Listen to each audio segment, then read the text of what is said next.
พิสุทธิ์กิติศรีวรพันธ์ผู้ในวยการสำนักงานเขตพื้นที่การศึกษามัธยมศึกษานครพนมให้เกียรติจุดธูปเทียนบูชาพระรัตนตรัยณบนเวทีขอเรียนเชิญครับ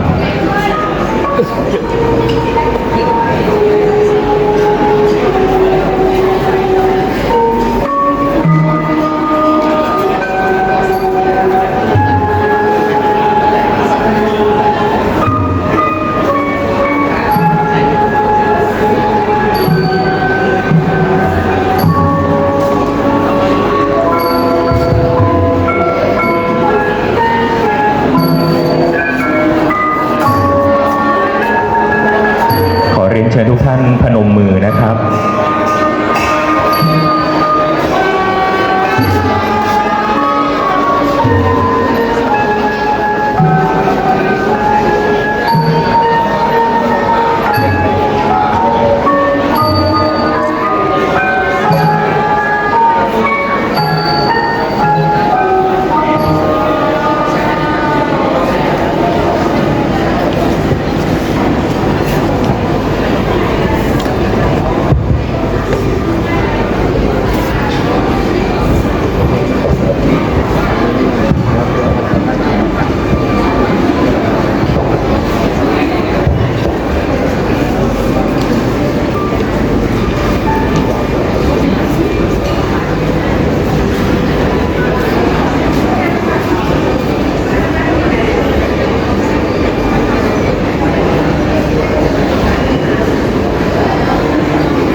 เชิญทุกท่านกราบพระและกล่าวคำพระราช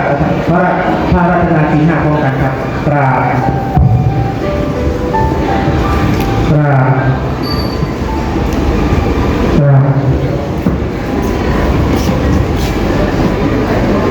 อิมินาสักการะนาตังพุทธังอภิปูชยามะอิมินาสักการะ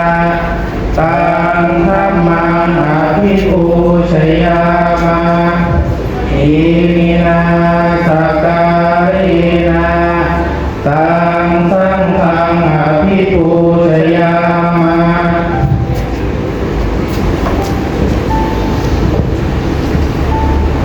อะระหังสัมมาสัมพุทโธภะคะวาพุทธังภะคะวันตังอภิวาเทมิครับสวากขาโตภะคะวะตาธัมโมธัมมังนามัสสามิครับสุปฏิปันโนภะคะวะโตสาวกสังโฆสังฆังนามามิมายังพันติวิสุงราคณาทายาติสรเนนะสหปัญจศีลานิยาจามะทุติยัมปิมายังพันติวิสุงราคณาทายาติสรเนนะสหปัญจศีลานิยาจามะตาติยัมปิมายังพันติวิสุงราคณาทายาติสรเนนะสหปัญจศีลานิยาจามะโอตัสสะภะคะวะโตอะระหะโตสัมมาสัมพุทธัสสะนะโมตัสสะภะคะวะโตอะระหะโตสัมมาสัมพุทธัสสะนะโมตัสสะภะคะวะโตอะระหะโตสัมมาสัมพุทธัสสะนะโมตัสสะภะคะวะโตอะระหะโตสัมมาสัมพุทธัสสะนะโมตัสสะภะคะวะโตอะระหะโตสัมมาสัมพุทธัสสะนะโมตัสสะภะคะวะโตอะระหะโตสัมมาสัมพุทธัสสะ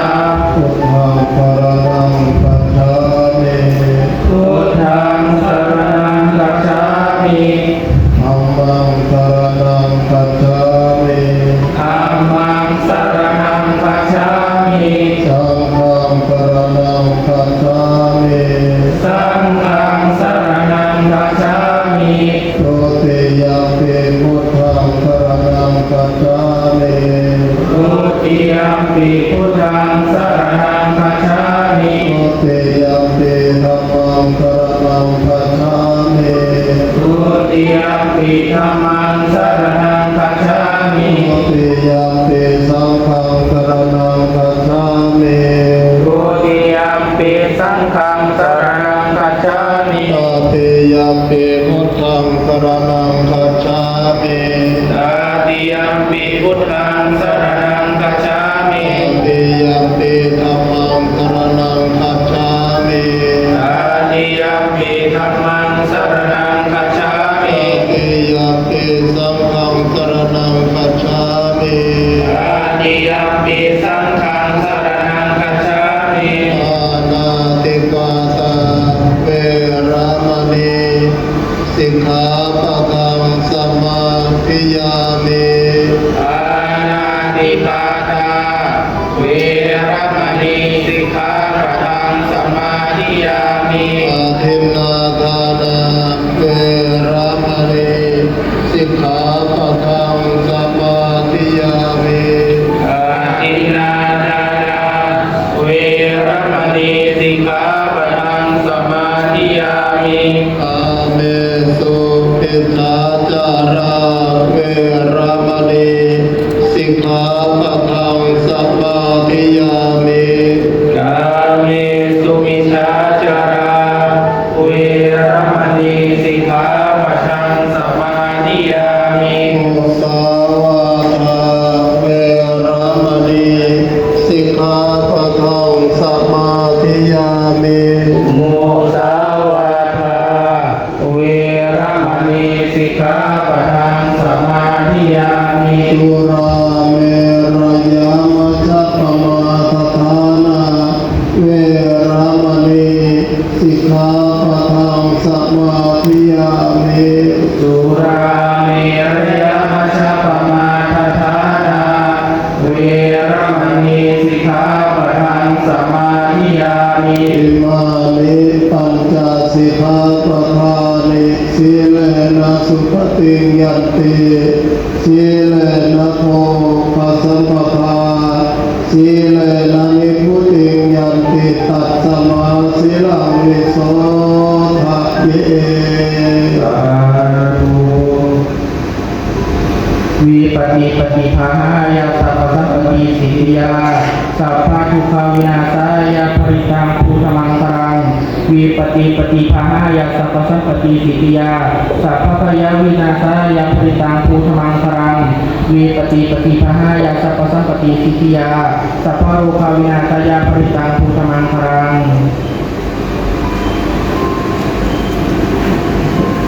สริตวานเมตังสเมตาปะทันตาอวิกิตติตาปริตังปานันตุสัพเพกาเมจรูปเปกิริสิกรตเตจันตริเทวิมานิทิเปรตเตจักาเมตรวนคานิกิหวัจุงิเตเตตุมาเตยันตุเทวะจลตระวิสเมยังนักขัปนาคาติทันตาสติเกยังมุนิวรวัจนังสาตโวเมสุนันตุธัมมัสสวนาคาโลอายัมปะทันตาธัมมัสสวนาคาโลอายัมปะทันตาธัมมัสสวนาคาโลอายัมปะทันตา นะโมตัสสะภะคะวะโตอะระหะโตสัมมาสัมพุทธัสสะนะโมตัสสะภะคะวะโตอะระหะโตสัมมาสัมพุท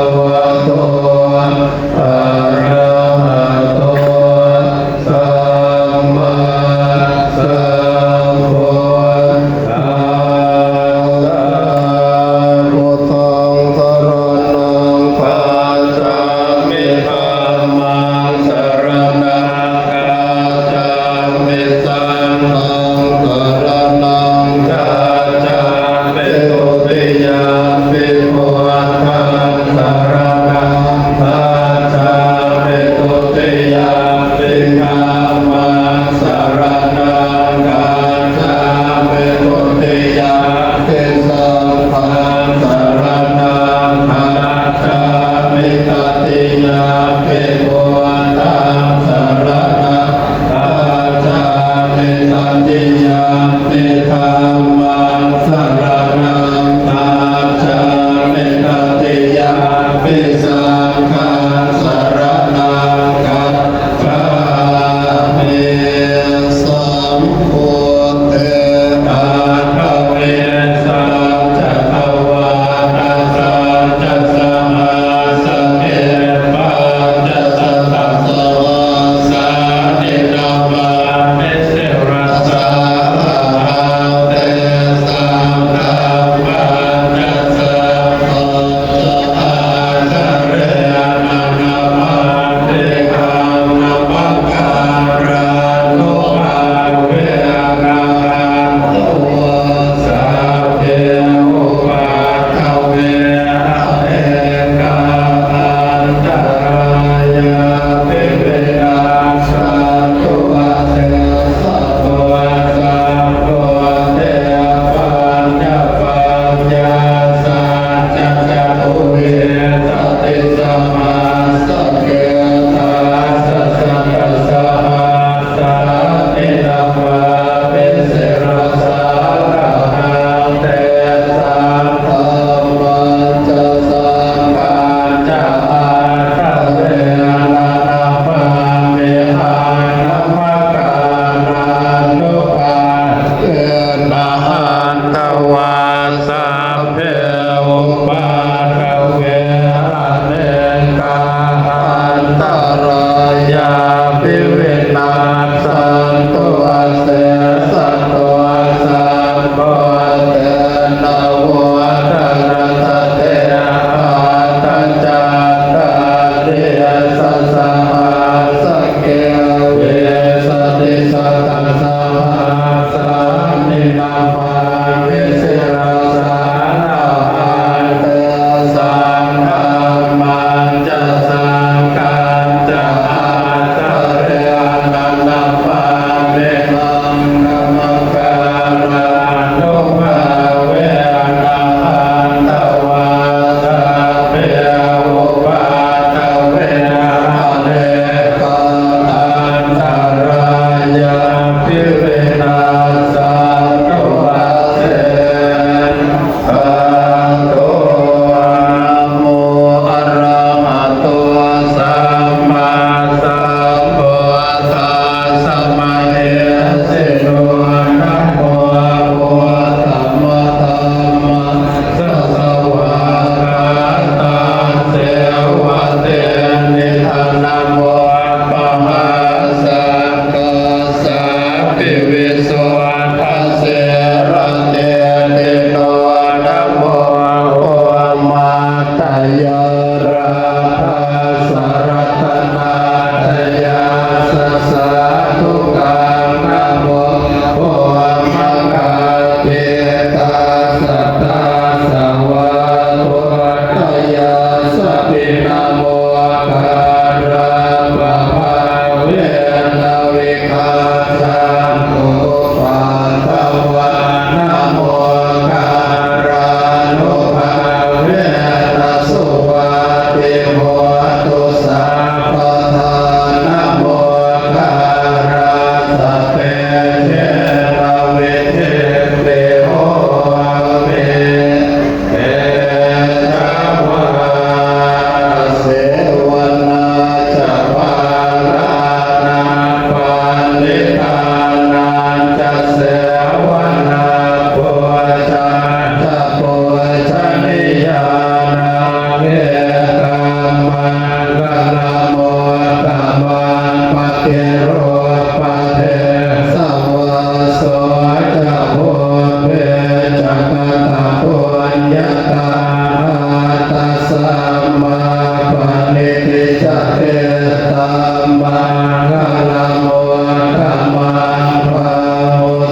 จะโสวัจจาสตาสัมมานานาจะทัสสนากาเลนะธรรมาทากาจาเนธรรมากัลลโมธรรมาตะโพจะพรามจริยาจะอริยสัจจะนาคาสนาเนปานัจจติกิริยาจะเอตามากัลลโมธรรมาโกทัสสะโลกธรรมเมหิเตตังยาสนกรรมปฏิอโศกังวิรัจังเกมังเอตามังกัลลโมธรรมังเอตาติสานิกาตวานัสสะปะธรรมปราชิตาสัพพะตโสติกาจาติตาเตสังฆังกัลลโมธรรมาติยังกินจิเวตังอิตวาหุรังวาสาเกสุวายังรัตนังปณิตังนันโนสมานาติตตาคัตเตนะอิตังเปโกเตรัตนังปณิตังเอเตนะสัจเจนะสุวาติโหตุลยังวิราคังอมตังปณิตังยถาสกัสสะกายมุนีสมาหิโตนะเทนะธรรมเมนะสัมมาทิเกจิตาปิธรรมเมรัตนังปณิตังเอเตนะสัจเจนะสุวาติโหตุยังโพตัสเสโตปริวานะเยสุเจนสมาธิมานังกาลิการยามาวุสมาธินาเตนะสมุนาเวจติตาปิตาเมรัตนาปณิตังเอเตนะสัจเจนะสุวาติโหตุเยบุคลาอาตัสสะตังปัสสะตาจาตาริเอตานิยุกานิโหติเตตาทินายาสุขตาสัสสาวกาเอเตสุเทนานิมหาพลานิธาปิสังเกรัตนังปณิตังเอเตนะสัจเจนะสุวัติโหตุเยสุปโยตามนัสสะธรรมเนนะเนกามิโนพุทธมัสสะสนัมหิเตปาติปาตาอมตังวิกายมานาธามุทาเนพุเตปุจมานายิธรรมเปสังเกรัตนังปณิตังเอเตนะสัจเจนะสุวัติโหตุกินังปุรานังนวังนาติสัมภวังวิราตติตายติแกภวัสเมงแกเกียรนเปชาอเวโรนิชาธาเมปันติเตรายทายามปฏิโพหิตาปิสังเขรัตนังปณิตังเอเตนะสัจเจนะสุวัติโหตุขัปปตาจะเนตุขาปยาปัตตาจะเนพยาโสกปัตตาจะเนโสกวัตตุสัพเพปิปานิโนเอตาวัตตาจะเมยสัพพะปุญญสัพพะสัพเพเทวานุโมทันตุสัพพะสัพพะติสิทธิยาธานันทธาตุสัทธายสิลา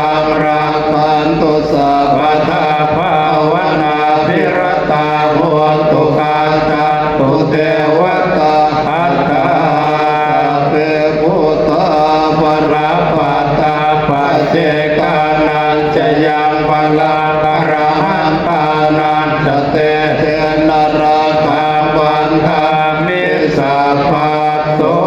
อิติปิโสภะคะวะอะระหังสัมมาสัมพุทโธเวชาจรณะสัมปันโนสุขโตโลกวิทูอนุตตรปุริสธรรมสารติสัทธาเทวมนุสานาโคโตภะคะวะติสวากขาโตภะคะวะตาธัมโมสันติติโกอาการติโกเอหิปัสสิโกโอปัญญิโกปัจจ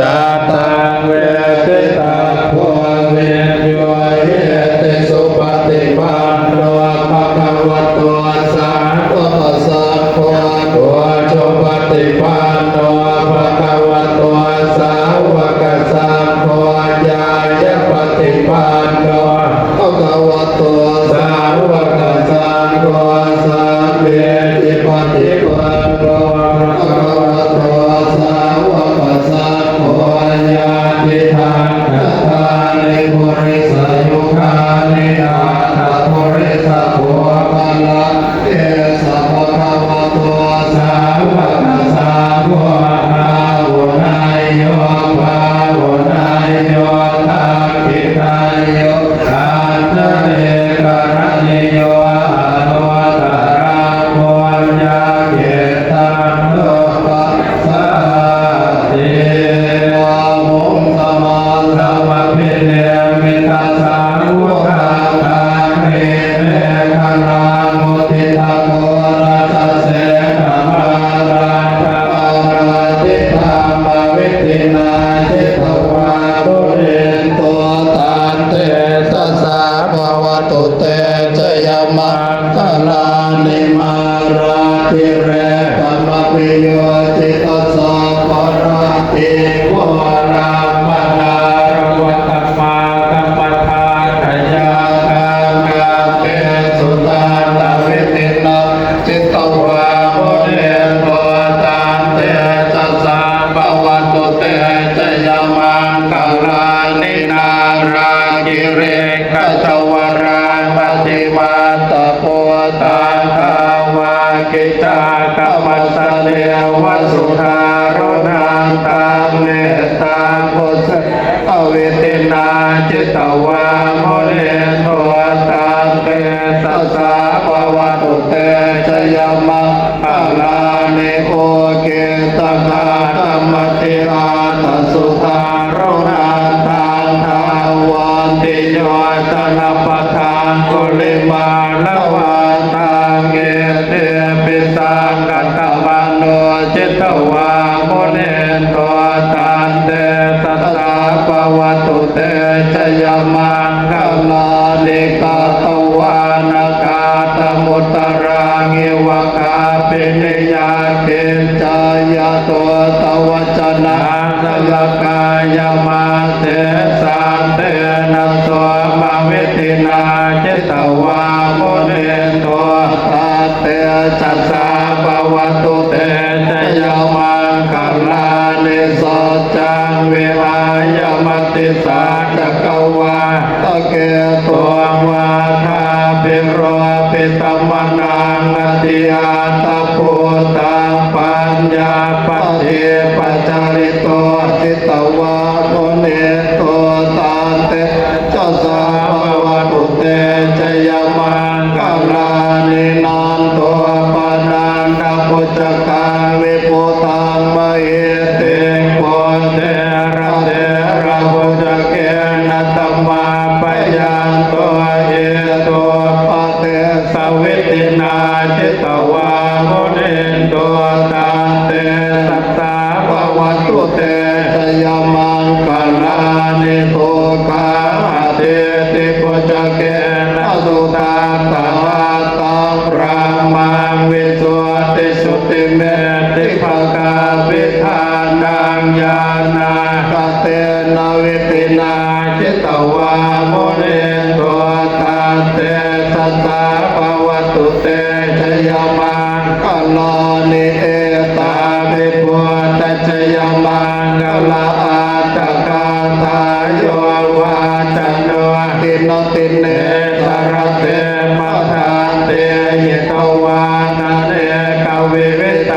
นิตุปาตวานิโมกตังสุขังอธิกามายนาโรตาปัญโยมหาการุณิโกนาตัวอิตายัสสะปปานินามบุเรตวาปาลเมสัพพะปะโตสัพพติโมตมังเอเตนะสัจวัจเจนะโหตุเตชยมังคลังจยาโตโพธิยาโมเลสักยานังนาทิวาตโนเอวังตวังวิตโยโหอิจยาสุจยมังคเลปราจิตปันนังเกเสเสปัตตวิโภคเลอภิเสเกสัพพพุทธานังอาคาปะโตปะโมตติสุนาคาตังสุมังกังสุปภาตังสุโหติตังสุขันโนสุโมโหตัวจัตุเยทังพระมจาริสุปทากินังกายกรรมังวาจากรรมังปัทากินังปัทากินังมโนกรรมังปริทิเตปัทากินังปัทากินานิกาตวานารปตาเตปตากิเนภวตุสาปมันกลังราคันตุสาปเทวตาสาปพุทธานุภาเวนัสตาโสเตปวันตุเตปวตุสาปมันกลังราคันตุสาปเทวตาสาปธรรมานุภาเวนัสตาโสเตปวันตุเตปวตุสาปมันกลังราคันตุสาปเทวตาสาปสังฆาโนภาเวนัสตาโสเตภวันตุเต สาธุครับลำดับต่อไปเป็นการเตรียมการเพื่อถวายผ้าป่าเพื่อการศึกษานะครับเชิญลูกนักเรียนจัดเตรียมเพื่อพยาธรรมเรานะครับ ผมให้ขอเรียนเชิญแขกผู้มีเกียรติที่จะร่วมถวายจตุปัจจัยทายธรรมและถวายพระทหารจำนวน 9 ท่านดังนี้นะครับท่านแรกครับท่านดร.พิสุทธิ์กิติศรีวรพันธ์ผู้ในวยการสำนักงานเขตพื้นที่การศึกษามัธยมศึกษานครพนมท่านที่2ครับท่านผู้ในวยการยอดชายพ่อหลอนผู้ในวยการโรงเรียนท่าตุพนมท่านที่3ท่านพงศักดิ์วัจนศิรินายกสมาคมศิษย์เก่าครูผู้ปกครองนักเรียนโรงเรียนท่าตุพนมท่านที่4ท่านธนันชิตแสงสุวรรณอุปนายกนะครับถ้ากับผมอ่านรายชื่อผิดเลยท่านต่อไปครับท่านผู้ในวยการชัยนาทสิรินุมาตรครับท่านที่6คุณลาวันชัชยาท่านที่7นะครับท่านทวีรุ่งโรจน์อุดมผลนะครับท่านที่8ท่านนิพนธ์ไรสอนและท่านที่9คุณแม่นัทถาภาจันทรสาขานะครับขอเรียนเชิญทุกท่านที่มีรายชื่อที่ได้กล่าวไปเรียนเชิญด้านบนเวทีครับ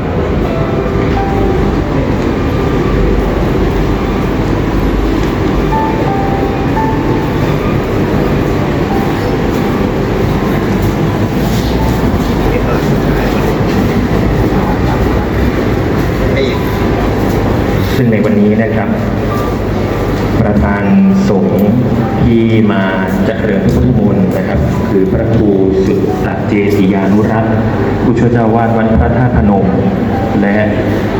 พระครูศรีพนมวรคุณผู้ช่วยเจ้าอาวาสวัดพระธาตุพนมวรมหาวิหารเป็นประธานฝ่ายสงฆ์ในพิธีทอดผ้าป่าครับ รอ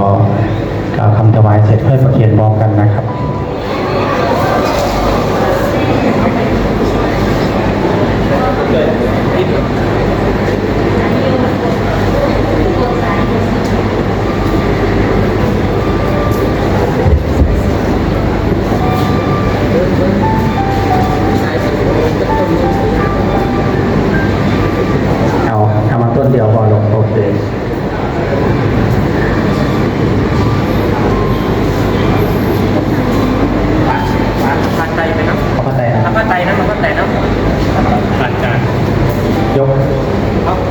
มดเลยหรอกยกทั้งหมดเลย บนรถทีมชาติไทยประกันสมการ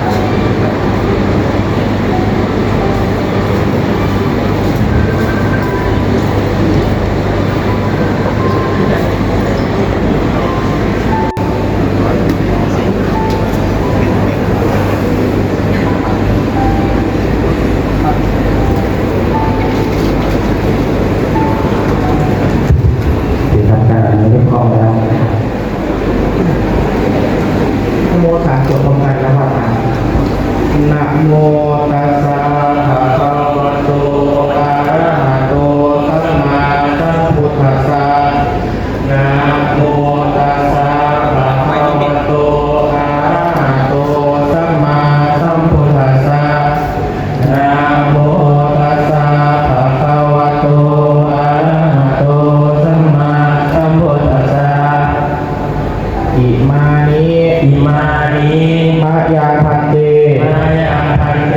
ปังสุกุละจิวรสิกขานิจาภัตตานิจาสัพปริวารานิภิกขุสังฆัสสะโอโนชยามะสาธุโนพันเตภิกขุสังโฆอิมานิปังสุกุละจิวรสิกขานิจาภัตตานิจาสัพปริวารานิปฏิคันหาตุอัมหากันเจวะอาตาปิตุอาทีนันจาอาจาริยานังกาลกตานังทีภรตังอิตายะสุขายะแต่พระสงฆ์ผู้เจริญพวกข้าพเจ้าทั้งหลายขอน้อมถวายข้าป่าเพื่อการศึกษาด้วยน้ำตาหารด้วยกับทั้งของบริวารทั้งหลายเหล่านี้แด่พระภิกษุสงฆ์ขอพระภิกษุสงฆ์จงรับข้าป่าเพื่อการศึกษาและพัฒนาหารทั้งของบริวารทั้งหลายเหล่านี้ของข้าพเจ้าทั้งหลายเพื่อประโยชน์เพื่อความสุขแก่พวกข้าพเจ้าทั้งหลายและญาติของข้าพเจ้าทั้งหลายด้วยต้นว่า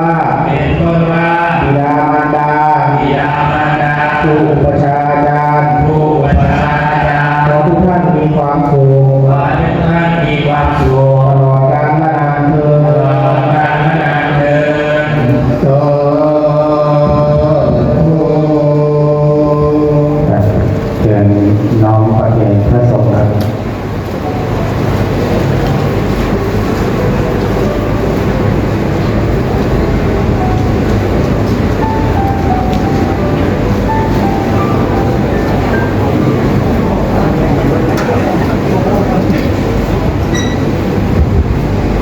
เป็น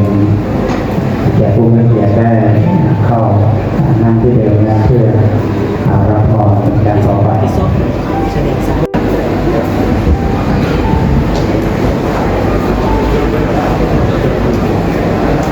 เจริญสุขเจริญพร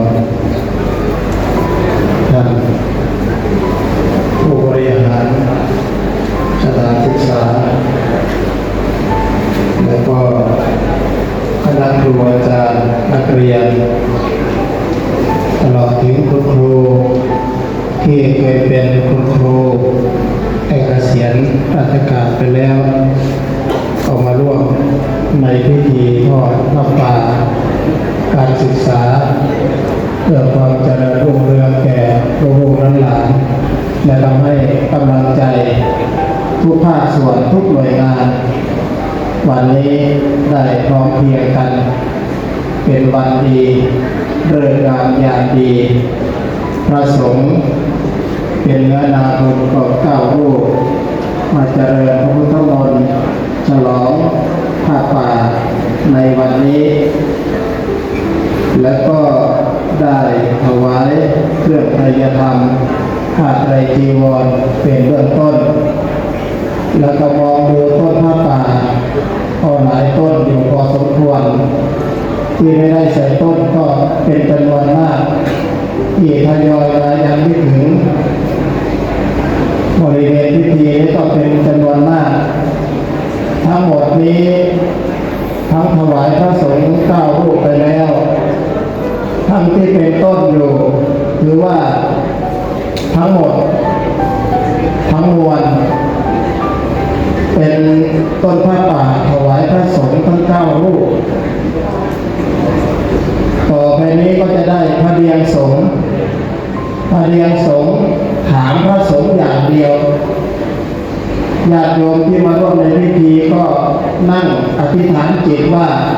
พระสงฆ์9 รูปนี้จะเอาต้นผ้าป่าทั้งหมดนี้กลับวัดพระธาตุพนมหรือว่ามอบให้โรงเรียนธาตุพนมเป็นทุนการศึกษาข้อที่ 1ถามพระสงฆ์ว่าพระสงฆ์รูปไหนเห็นสมควรว่าต้นผ้าป่าทั้งหมดนี้ให้ผู้บริหารผู้ปกครองคุณพ่อคุณแม่ทั้งหมดที่มาร่วมในพิธีนี้หรือผู้ร่วมบริจาคมาให้เป็นปัจจัยเป็นต้นผ้าป่าพระสงฆ์ทั้งหมด9 รูปนี้รูปไหนเห็นสมควรทั้ง9 รูปโปรดให้สัทธสัญญาณขึ้นพร้อมกันข้อที่ 2รูปไหนทั้ง9 รูปนี้เห็นสมควรว่ารับปัจจัยเฉพาะ9 รูป9 ซองเท่านั้นพอนอกนั้นมอบเป็นทุนการศึกษาให้ลูกให้หลานพัฒนาโรงเรียนท่าพนมรูปใดเห็นสมควรโปรดให้สัทธาสัญญาขึ้นพร้อมกันเถิดสาธุตอนเรามองให้โรงเรียนไฟสว่างเป็นโปรตองขอที่ 1คือได้มีเงียบอยู่ขอที่ 2สว่างสวยเอาตัวแทนมาละท่านผู้ในการยอดชายพ่อหลอนมาละไปตัวแทนก็ได้บัตรต้นนอกนั้นก็คือว่ามอบให้เรียนทั้งหมดแล้วต้นผ้าป่าต้นที่ 2นี้อยู่ในนี้ทั้งหมด 7,000 บาทพูดเป็นระยะไปเพราะว่าใกล้จะถึงวันที่16แล้วยอดทั้งหมดเป็น 957,467 บาท 42 สตางค์742เจ้าจงออกเถอะต่อยอดต่อยอด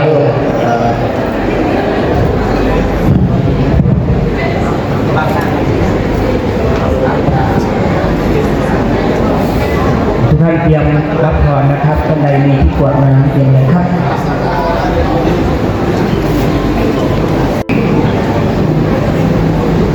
ยะถาวาริวหาปุราภริปุเรนติสาคารังเอวเมวัยโตทินังเปตานังอุปกัปปติอิจิ